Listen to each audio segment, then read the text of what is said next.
Federal government statistics indicate that in 2015, for the first time ever, there were more seniors in Canada than children under the age of 14. And by 2036, almost 1/4 of Ontario's population will be age 65 or older. So, as these folks age out of the workforce and into retirement, what should they expect to get and to give to society? Joining us now on that, in Sudbury, Ontario, from the Chamber of Commerce of Greater Sudbury, Sylvia Miracle from the Ontario Federation of Indigenous Friendship Centres. And here with us in studio, Ghazi Mujahid, board member at the Ontario Coalition of Senior Citizens Organizations. Louise Binder, co-founder of the Advocacy Bootcamp. Michael Taube, syndicated columnist with Troy Media and a Washington Times contributor. And Darren Thorne, adjunct professor at the Osgoode Hall Law School. And we are delighted to welcome you all here to TVO tonight. Sylvia, sorry you're not with us, but happy you're on the line from 4 hours north of Toronto. Let's start with this. The most recent example, I guess, Michael, of the Ontario government getting a rude awakening when it came to seniors' issues dealt with the following. And to do that, I'm going to quote my pal Rob Ferguson from the Toronto Star here. The wrath of seniors has proved too much for Ontario's Liberal government, which is backing down on a controversial push to raise drug costs for those who don't qualify as low-income earners. Health Minister Eric Hoskins said Monday the province is abandoning a move to raise public drug plan deductibles for most seniors by 70% to $170 a year. The increased deductibles had been intended to help subsidize the cost of bringing about 173,000 more seniors under the low-income threshold, saving them an average of $130 on out-of-pocket drug costs. Okay, the Liberals tried this. They backed off in the face of a lot of pressure. Where's it at now? You know, as part of the difficulty that they have right now, because obviously the threshold for low-income families, especially for seniors, is, at least in that government's position to be, is actually should be raised. The threshold should be increased. And if you index it to inflation, obviously you would get an enormous amount of more people on the board, certainly at least 30,000 more seniors, if anything. The problem, though, unfortunately is, and I think this is why they've had to back down, whenever you have a nanny state or whenever you have government trying to increase something, you're naturally going to get, well, people like me who are going to oppose it, saying that, well, that's not always the rational way to do things. If you want to improve things with seniors, you need to go in different routes. I mean, obviously, teaching more of them to save money, to putting more towards their retirement, towards old age, etc. And by doing that, you actually get them away from reliance on government. Ghazi, do you agree that the Liberals made the right move in backing down?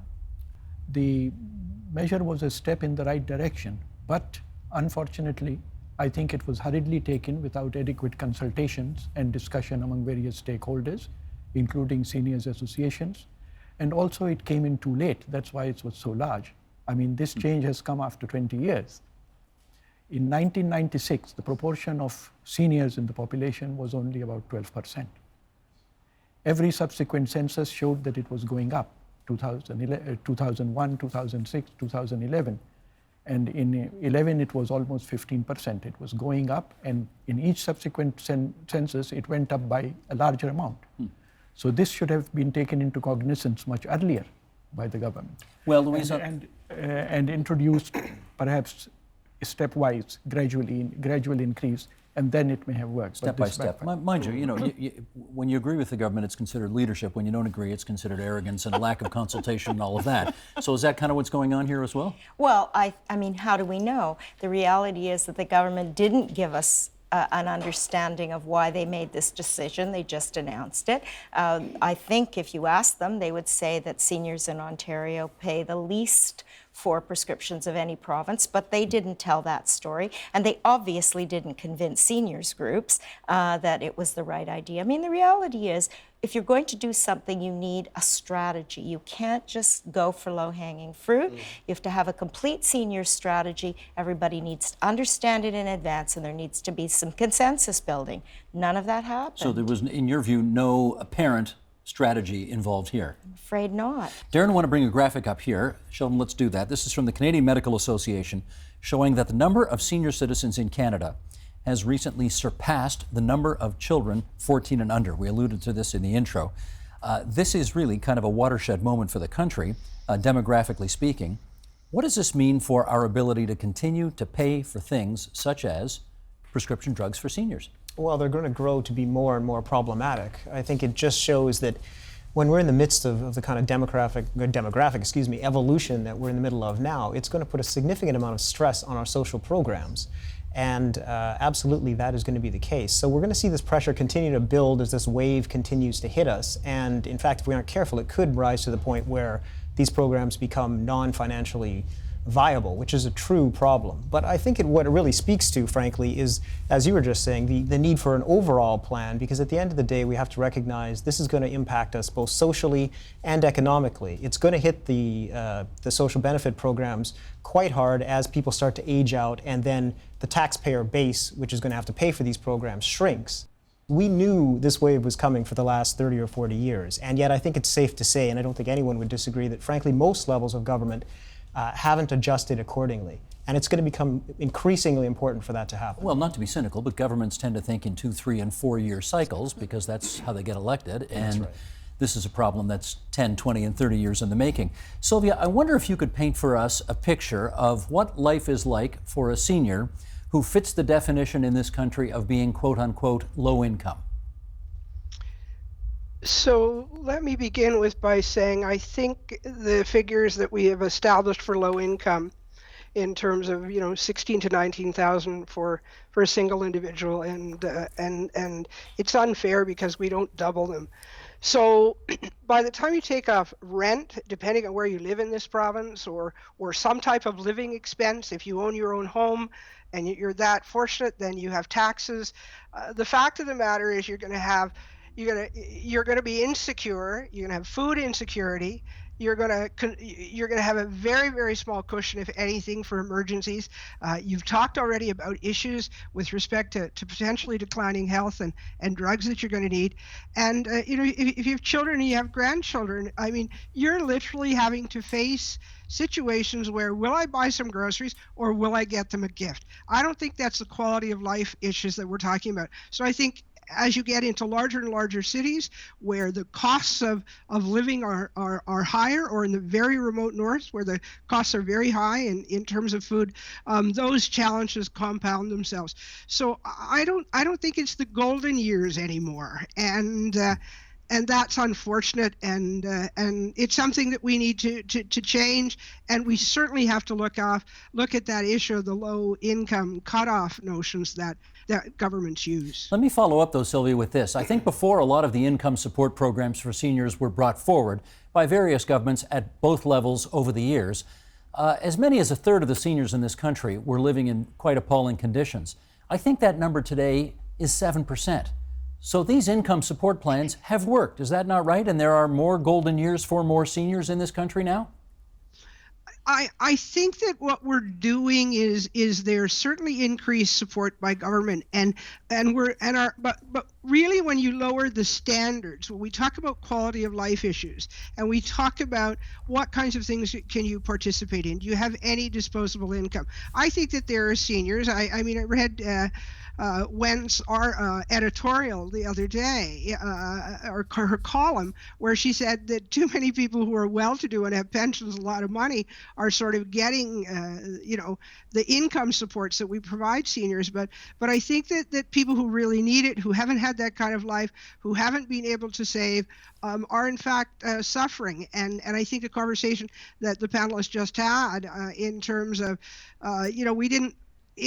that we're trying to make smart moves, but everybody, we're doing things across the board, and the part of the population who are living below that line consistently is something that we should be addressing. In which case, Louise, I keep hearing about a desire, I think the Canadian Medical Association has put it out there, for a national senior strategy. I don't even know what that means. What does that entail?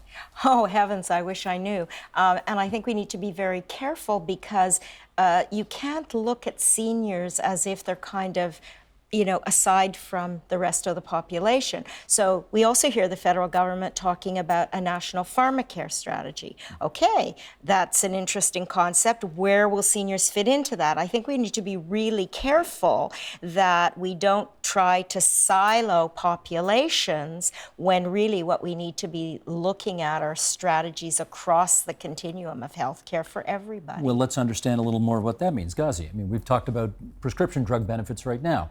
Beyond the area of health support, what might a national senior strategy also entail?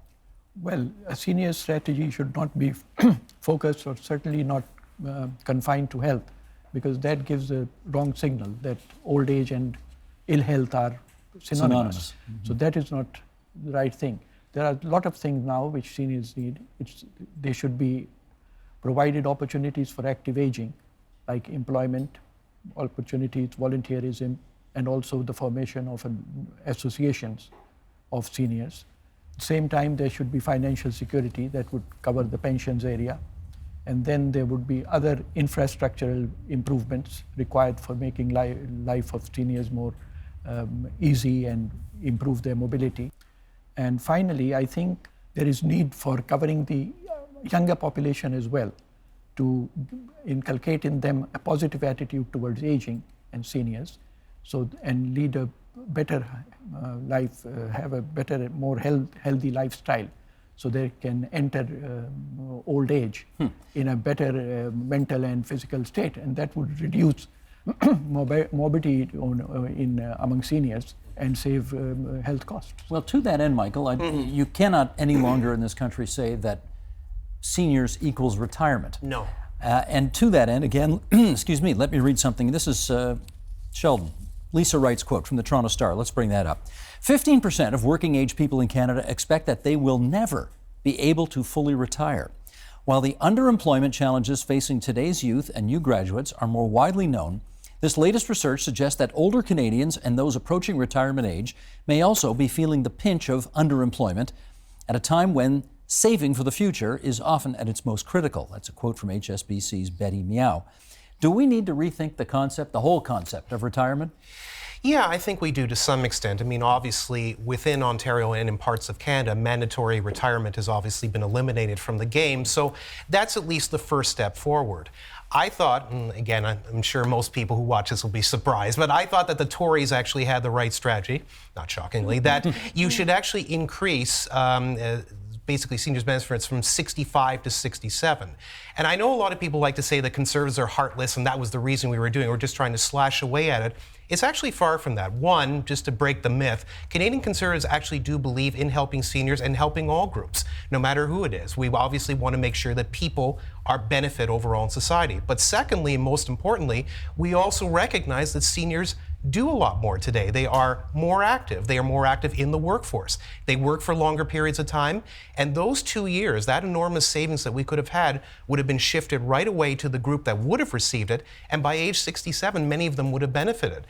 Unfortunately, the Liberals have sort of retrenched that approach, stuck with 65 as being the center point for when a senior citizen actually starts receiving OAS and various other benefits. And for that reason, I think that the country will be worse off in the end. Well, let's put this to Darren. And again, let's bring this quote up if we can, Sheldon. The Liberal plan, as Michael suggested, promised to restore the eligibility for OAS and GIS back to age 65 and a new seniors price index to make sure those benefits keep up with rising costs. Okay, we know what the previous Harper government wanted to do. We know what the current Trudeau government wants to do.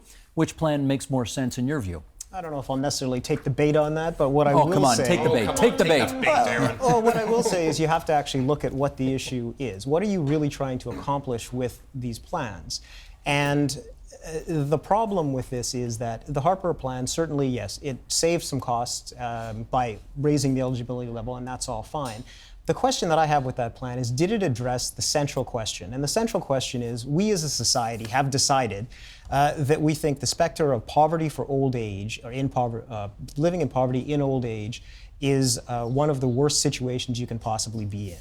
And it used to plague the society before we introduced the social safety net in the way that we did to reduce it.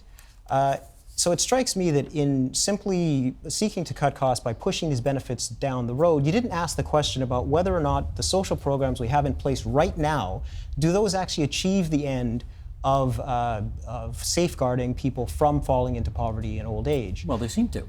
Well, you said, they quoted the figure of 7%. Yeah. That's what it is now. But start to break down the numbers, and you realize that while this is a massive improvement of what was there before, some 30% of elderly women who are single are actually living in poverty. So you can parse the numbers and realize there are still gray areas. And I think the issue with the Liberal plan is it seems to have a greater appreciation for the depth of the problem, which is to say that really what we're talking about is when seniors are living in poverty, they are among the worst situated people in our society. You have worked your entire life, you've toiled your entire life, and now you can't make ends meet.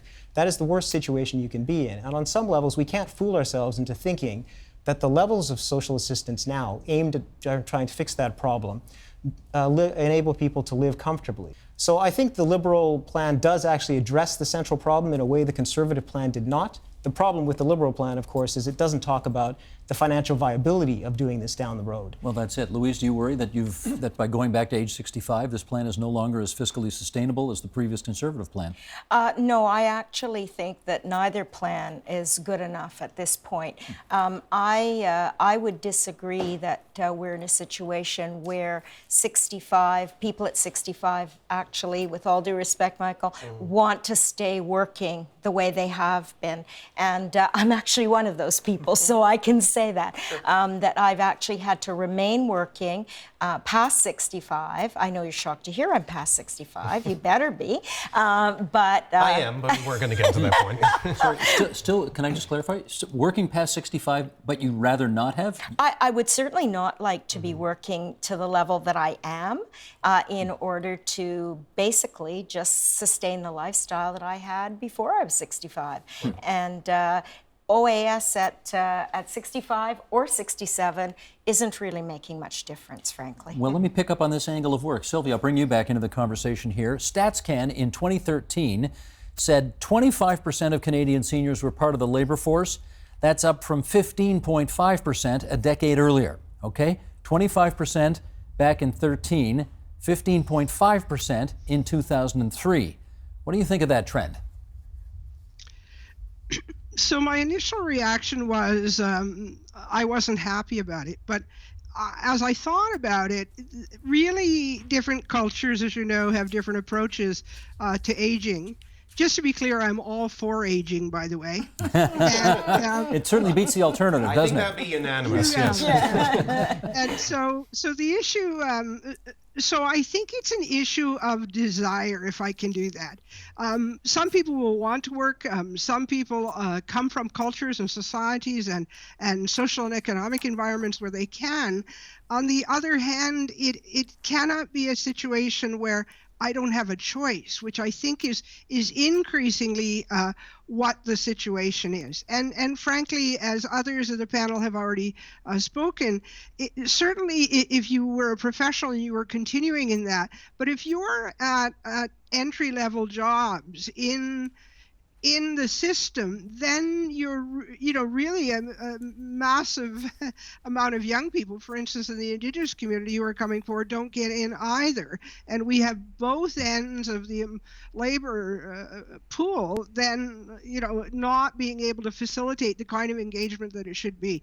So while I think there are levels and choices that people could make, I think it's unfortunate that 25% are forced to. Darren, a follow-up? Yeah, and doesn't it also go to the type of work that you're doing? I mean, if you happen to be a well-to-do professional, then that's fine. Working an extra 2 years simply means you're writing an article, maybe I'm sitting at my desk practicing law. This is not back-breaking manual labor. If you're working in a coal mine, that extra 2 years is a very different situation. And that's the sort of thing that you have to actually pay attention to, the realities on the ground when you look at these cases. Gazi, I want to get your expertise on this because you are a former United Nations Regional Population Policy Advisor. And I wonder if you could sort of share with us how other countries have dealt with this mix of issues we're discussing. Well, until the turn of the century, most of the countries had 65 as the threshold. But since then, a number of countries have been taking steps to increase this age to 67. Greece and Spain have already done that over the past 6 or 7 years. They always do it gradually. And then there are other countries like Australia, Denmark, France, Germany, and Ireland, which are also going to increase this threshold to 67. Can I just understand here, when you're not talking about for people who are in their 60s now. I presume these are countries that are doing it for people who are now in their 40s, so they've got 20 years to plan. Yes, every one of them is going to do it with a gap, like it was being done here from 2023. Yeah. It's always done that way. So they are doing it in the next 2 or 3 years they are starting. They have given notice already. Britain is doing it that they will increase it to 66 in 2020, 67 in 2036, and then 68. So this is a trend. What do you think of it? Yeah, it's right, because it has to be done. It's demographics. Well, Louise doesn't think it has to be done. Because, no, but he's only saying that it has not to be done for certain professions, certain categories, like coal miners, of course. I mean, you can't let them work like that. Something else has to be done for them. But as a general rule, because life expectancy is going up, a Canadian reaching age 65 at present is expected to live an average of another 20 years. After 5 years or 10 years, it's going up almost every 2 months. So if we start paying benefits out at 65, you think these programs will be bankrupt in 10 years? Well, they will be difficult to sustain. They will certainly be difficult to sustain. Yes, they would. I mean, nobody goes bankrupt that way in these things, but they won't be sustainable because, as Darren pointed out, the tax base is shrinking. Yeah. You have to do something. Okay, let's put this one on the table here now. Sylvia told us she's in favor of aging. We all are, because it beats the alternative. Having said that, we want to age well. Talk to us about volunteerism and whether that's part of the mix of things that will help people age well. Volunteerism is one way that people may feel productive. But I think, frankly, that many of them feel that they can't afford to volunteer, that they do need to make some money for what they do. And I also certainly don't support the concept of me being paid for something while somebody else is doing exactly the same thing, and because they're a certain age, we think they should do it for free. I'm not in favor of that. That's ageist. It certainly is. Michael, how else, having said that, how else should seniors be expected to, if they should be expected to, quote unquote, pay back into the system? Ask the youngest on the panel for that. It's so rare. I'm rarely ever the youngest anymore. Yeah, that's true. Oh, is that right? It's Darren, close. You're right. I think it's Darren. Yeah. No, I think you're right. But how they pay back, I don't think we should look at it that way specifically, Steve. And I think a lot of it is they're paying us back, so to speak, by being productive members of society. And I think that's really what has to be pushed along. We can have the arguments about 65 and 67. I think Guzzi made actually a very good point that the Tory plan certainly wasn't really thought out in the sense that it wasn't thinking about the 40-something, it was thinking about right now, which is unfortunately the way government operates. But I think as long as they do two things. One, maintain a productive lifestyle. That could be a paying job, a volunteer job, what have you, that they're actually out there and going. Because, the worst thing you can possibly do is stay at home and do absolutely nothing. You should always want to remain active. But the other thing that I think is very important, and we're now starting to see it, which is why I think that the LICO, the low-income cutoff, is actually starting to drop a bit for seniors, is they're starting to save more. And this was something I said earlier off the top. There's now a real push for people to push towards their RSPs and other savings so they have a retirement nest, that they don't just simply rely on the state to provide for them when they're older. They can provide for themselves. You do that, you become a very productive member of society and a really thoughtful thinking one too. Sylvia, I do wonder about generational wars, because politics is designed to favor those who vote, and seniors vote in much bigger numbers than younger people vote. True. So policies at the moment tend to be more geared to seniors than to younger people. How concerned are you about that? I'm not particularly concerned. Remember, you're talking about, I'm a Mohawk, an Indigenous woman who comes from a community where 40% of our young people, are under the 24 years of age, our population. So I'm not concerned. I kind of think of the work that I do and the volunteer I'm doing now in a different frame of paying forward. So that, as I'm aging and young people are coming into this, it will really be a role to play in terms of knowledge transfer and in reminding people where we've come from and sort of what are the ethics and what life was like before computers. So I think there are ways that we can be engaged and we can move forward and we can sort of mitigate these things. And I think in the end, when you're talking about physical, mental, emotional, and spiritual health in human beings, I don't think that we have to have the gender divide about that discussion. You mean the generational divide, you mean? Yeah. Sorry, right. the generational divide. Sure. Darren, as the baby on the panel here, I do Love like to hear that at this age. I actually do. Just sad. Go on. I mean, you're probably a quarter century away from having to face these issues, but I'm always curious as to young people today, what they think will still be around for them when they turn 65. Do you think about that at all? You know, honestly, for my own generation, to be perfectly honest, I think most of us don't think about that in the sense that we don't really think about these programs being around. We, oddly enough, and this goes to what a lot of people on the panel have actually said, we've known this age wave was coming for a long time. And I think for whatever reason, most of my friends, my peers, you know, it really has been drilled into our head that these programs may not be sustainable. And so I think most of us have kind of lived our lives, at least those who are lucky enough to be in professions to allow yourself to do so. We've done more or less what Michael's been talking about to try and not have to rely on these programs. In some ways, that may be a bit of a mistake. Not that you should rely on the programs, but rather that we should perhaps be looking at this more carefully and trying to encourage government to take this seriously, to ensure these programs remain on the books by the time we're going to need them. Because the nature of what funds retirements has changed. I mean, Michael has talked about the need to invest in RSPs, the need to invest with, say, your TSFAs. I agree with all of that. TFSA. TFSA. Right you are. I still agree with it.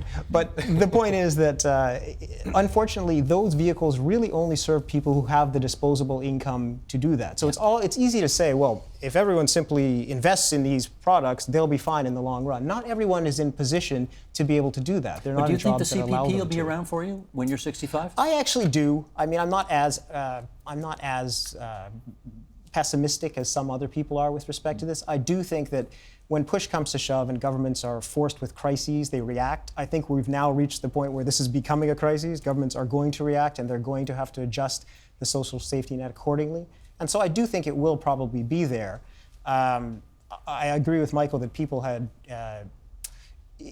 rely on it being there, but don't count on it. So try and adjust as best you can. But by the same token, let's not dismiss how important these programs are, because there are just some people in certain facets of life who are not going to have the disposable income to be able to completely do this on their own.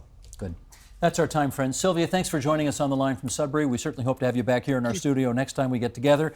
Michael, Darren, Louise, Ghazi, good of you to join us here at TVO tonight. Thank you. Thank you. Help TVO create a better world through the power of learning. Visit TVO.org and make a tax-deductible donation today.